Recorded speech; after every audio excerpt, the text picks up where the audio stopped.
মাত্রাতিরিক্ত বায়ু দূষণে ভারতের দিল্লির পরেই ঢাকার অবস্থান। বাংলাদেশে প্রতি বছর ২৮% মানুষের মৃত্যু ঘটছে এই পরিবেশ দূষণের কারণে। দর্শক, বিবিএস কেবলসের সৌজন্যে এটি নিউজের নিয়মিত আয়োজন আমাদের কথায় আজ আমরা কথা বলবো এই দূষণ নিয়ে। আপনাদের স্বাগত জানাচ্ছি, আমি সাদিয়া আফরোজ। আমরা আজকের বিষয়টি নিয়েও সাধারণ মানুষের মতামত নেব, তবে তার আগে চলুন দেখে আসি এই বিষয়ক একটি প্রতিবেদন।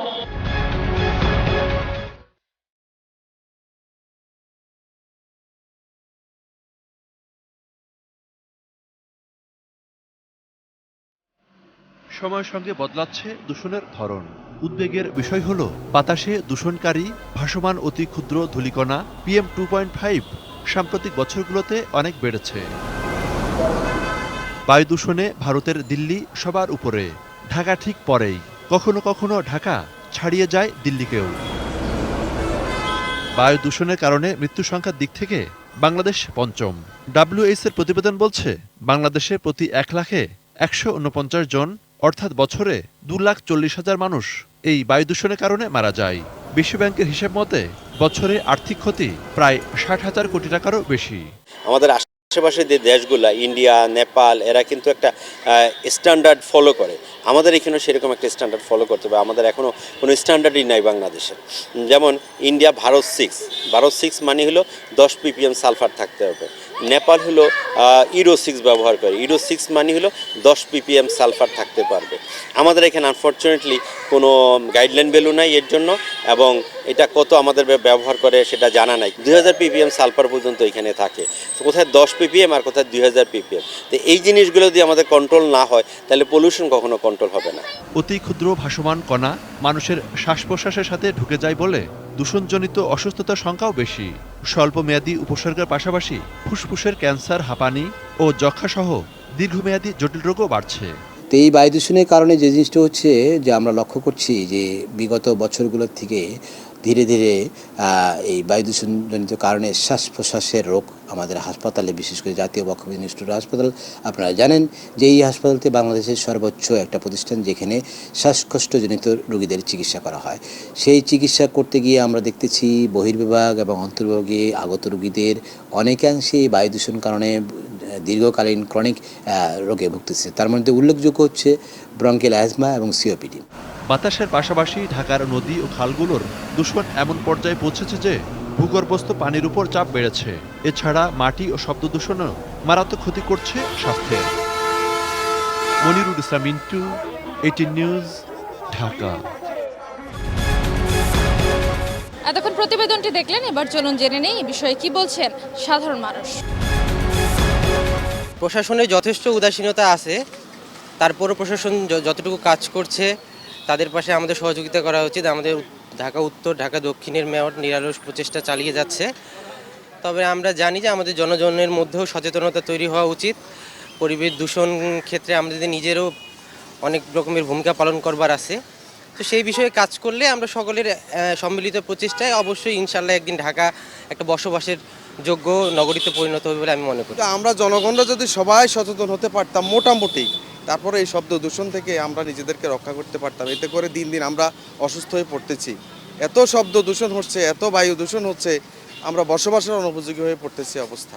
এখন এই পর্যায়ে যদি সরকার আগে আসতে হবে, আমাদের নাগরিক সমাজ আগে আসতে হবে, যারা পরিবেশ নিয়ে কাজ করে তারা আরও জোরালো ভূমিকা পালন করতে হবে। তাহলে মোটামুটি অন্তত একটা বাঁচার জন্য, আমাদের বসবাসের জন্য একটা পরিস্থিতি সৃষ্টি হবে আশা করি। করোনার থেকে বায়ু দূষণটা আরও বেশি মারাত্মক। এখান থেকে বের হওয়ার মতো কোনো রাস্তা আপাতত মনে হয় যে আছে বলে আমি মনে হচ্ছে না আমার আর কি। তারপরেও আমাদের যারা অভিজ্ঞ লোক আছে, বিশেষজ্ঞ আছে, এখন তারা কী চিন্তা ভাবনা করে এটা তো আসলে আমরা বুঝতে পারি না। তবে আপাতত ঢাকা শহরটা মনে হয় যে পরিবেশের জন্য কোনো ভালো কিছু নাই, এবং মানুষের চলাফেরা বাধ্য হয়ে মানুষ চলে আর কি। প্রায় 2 কোটি জনসংখ্যা ঢাকা শহর।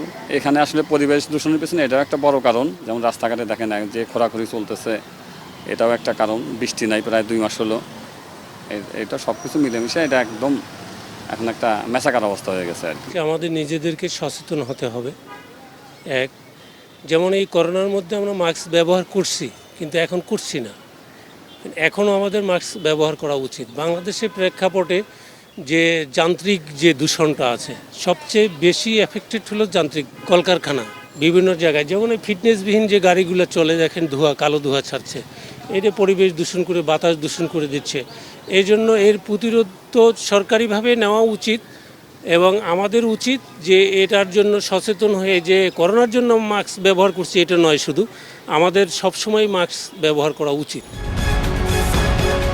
সিটি কর্পোরেশনের যেই জনবল, এই জনবলের কারণে প্রতিদিন পারছে না এই ময়লা আবর্জনা নির্ধারিত সময়ে পরিষ্কার পরিচ্ছন্ন করতে, যার জন্যে জনজীবন বিপন্ন হয়ে পড়েছে। কি ভাবছেন নারায়ণগঞ্জের সিটি কর্পোরেশন এলাকার জনসাধারণ, তাই নিয়ে তুলে ধরছি আজকে আমাদের কথায়। আমি আব্দুল সালাম, নারায়ণগঞ্জের চাষারা এলাকা থেকে।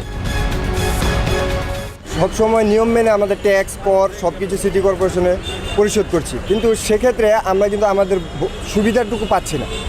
নারায়ণগঞ্জে একটা ঘনবসতি এলাকা হওয়াতে এখানে প্রতিদিন অনেক মানুষের যাতায়াত, কিন্তু দেখা গেছে যে ময়লা আবর্জনাগুলোর বিভিন্ন বাজারের মোড়ে, 2 নম্বর গেটের মোড়ে, রাস্তাঘাটে সব জায়গায় এমনভাবে পড়ে থাকে যে সিটি কর্পোরেশন থেকে তাদের প্রতিদিন রাতে এটা পরিষ্কার করার কথা, কিন্তু তারা রাত পের হয়ে, সকাল পের হয়ে, দুপুর গড়িয়ে গেলেও ময়লাগুলো প্রতিদিন তারা নিয়মিতভাবে পরিষ্কার করছে না। একটা বাজার আছে বড়, নিউ বাজার, যেটা হলো বাংলাদেশের ভিতরে একটা বড় পাইকারি বাজার।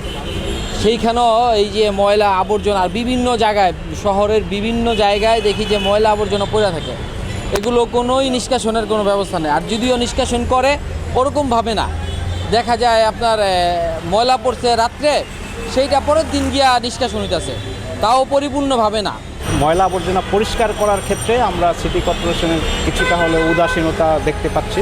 এই উদাসীনতার মধ্যে অন্যতম যে যখন জনসমাগম থাকে, যখন লোকজন থাকে আশেপাশে বা রাস্তাঘাটে, তখন ময়লা আবর্জনাগুলো পরিষ্কার করা হয় বা পরিচ্ছন্নর কাজ করা হয়। পরিষ্কার পরিচ্ছন্নর কাজ ঠিকই করা হয়, কিন্তু যে জন্য করা হয় নাগরিকের সুবিধার জন্য, সেই সুবিধাটা তারা পাচ্ছে না। সকালবেলা 10টা বাজে যদি ঘুম থেকে উঠে রাস্তায় বের হওয়ার পর দেখি যে সুইপাররা আসলে কাজ করতেছে। আসলে এটা এই সুইপাররা কাজ করতেছে, সুইপাররা আসলে সকালের মধ্যেই 6টার মধ্যে আসলে কাজ শেষ করে ফেলার কথা, কিন্তু তারপরও দেখা যাচ্ছে যে রাস্তায় বের হলে আসলে রাস্তাঘাটে ময়লা আবর্জনা ভরা থাকে। তো আসলে খুব দ্রুত যদি সিটি কর্পোরেশন উদ্যোগ নেয় যে ময়লা অপসারণ করার জন্য, তাহলে হয়তো বা জনগণের জন্য, আমাদের জন্য ভালো হবে। ইটভাটায় প্রচুর গাছ পোড়ানো হচ্ছে এবং আশেপাশে যে পরিবেশ নষ্ট হচ্ছে, সে ধরনের একটি অবস্থার মধ্যে আমরা রয়েছি। তবে আমরা যেটি দেখতে পেয়েছি, প্রচুর গাছ পুড়িয়ে এই ইটটি তৈরি করা হচ্ছে এবং পরিবেশের ভারসাম্যের উপরে সেটি আঘাত আসছে, পাহাড় কাটা হচ্ছে। সব মিলে আসলে এই পরিবেশ যাতে ধ্বংস না হয় সে ব্যাপারে ডিসিদেরকে কিছুদিন আগে হাইকোর্ট নির্দেশনা দিয়েছিল। তারপর সেই নির্দেশনা আসলে কতটুকু কার্যকর হয়েছে সেটি আসলে এখনও একটি ইয়ের মধ্যে থেকে যায়, অর্থাৎ সেই কার্যকরটি আমরা আসলে দেখতে পাইনি। তবে এ নিয়ে আমি আজকে আপনার সাথে রয়েছি, আমাদের কথায় মনির ইসলাম পারভেজ। আমরা এ নিয়ে এখন সাধারণ মানুষের কথা শুনে নেব। পরিবেশের উপর একটা ভয়াবহ একটা প্রভাব আছে, এটা দেখা যাচ্ছে। আমাদের সামনে যে গাছটা দেখতে পাচ্ছেন, আমের মুকুল এসেছে, কিন্তু দেখা যাচ্ছে কি বালির স্তর, এখানে ধোয়ার স্তর দেখা যাচ্ছে। এটা এই ফলনটাকে, আমের ফলন, এই যে অন্য ফসল যে আছে, পাশে কাঁঠাল গাছ আছে, অন্য সবজি যে গাছগুলো আছে, ফলনকে বাধাগ্রস্ত করে, দেশের উৎপাদনকে বাধাগ্রস্ত করছে। এটা কালো ধোঁয়া, সাদা ধোঁয়া, সব ধোঁয়া কিন্তু পরিবেশের জন্য ক্ষতিকর। আমরা চাই এটার অবসান হোক। ভয়াবহ অবস্থা। এখানে মনে হচ্ছে যেন এটা দেশের কোনো আইন শৃঙ্খলা, পরিবেশ আইন এখানে কিচ্ছু কার্যকর না। আপনি দেখতেছেন যে গতকালও জেলা প্রশাসনদেরকে নির্দেশ দেওয়া হয়েছে এগুলো বন্ধ করার জন্য, কিন্তু দেখা যাচ্ছে যে টপ সয়েল, জমির কোনো টপ সয়েলেই থাকতেছে না। তো এখানে এই যে গাছ কেটে ফেলা হচ্ছে, পরিবেশ বান্ধব কোনো ইটভাটা এখানে নেই। এই অবৈধ ইটভাটাগুলো এখানে দেদারসে তারা ব্যবসা করে যাচ্ছে। দর্শক, এই ছিল আমাদের কথার আজকের আয়োজন। আগামীকাল একই সময়ে এটি নিউজ আপনাদের সামনে হাজির হবে নতুন কোনো বিষয় নিয়ে। সে পর্যন্ত বিদায় নিচ্ছি। আমি সাদিয়া আফরোজ। ভালো থাকুন, সুস্থ থাকুন, আর থাকুন এটি নিউজের সঙ্গেই।